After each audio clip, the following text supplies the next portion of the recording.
తాకట్లో ఉన్న మీ బంగారాన్ని విడిపించి ఆ రోజు ఆన్లైన్ రేటుకి కొంటాం. Sharma gold company.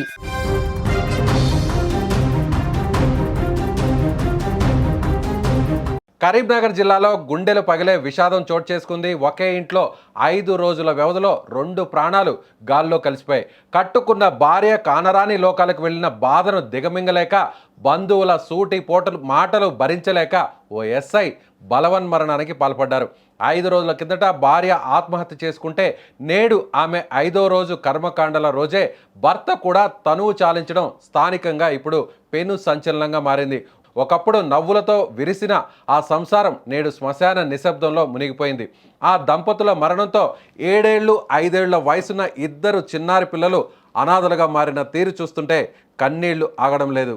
Karimnagar 2 town ఎస్ఐగా విధులు నిర్వహిస్తున్న చంద్రశేఖర్ జీవితం ఇలా విషాదాంతం అవుతుందని ఎవరు కూడా ఇప్పుడు ఊహించలేకపోతున్నారు. అసలు ఏం జరిగిందంటే, ఈ నెల 17వ తేదీన చంద్రశేఖర్ భార్య దివ్య అనారోగ్య కారణాలతో ఆత్మహత్య చేసుకుంది. కడుపు నొప్పితో బాధపడుతున్న ఆమె గన్నేరు పప్పు నూరుకొని తాగి ప్రాణాలు తీసుకుంది. అయితే ఆమె మృతికి భర్తే కారణమంటూ దివ్య బంధువులు చంద్రశేఖర్ను తీవ్రంగా వేధించినట్లు సమాచారం. ఆమె అంత్యక్రియల సమయంలోనే తీవ్ర ఉద్రిక్తత చోటు చేసుకుంది. భార్యను కోల్పోయిన పుట్టెడు దుఃఖంలో ఉన్న ఎస్ఐని గదిలో బంధించి అందరి ముందు అవమానించారని తెలుస్తోంది.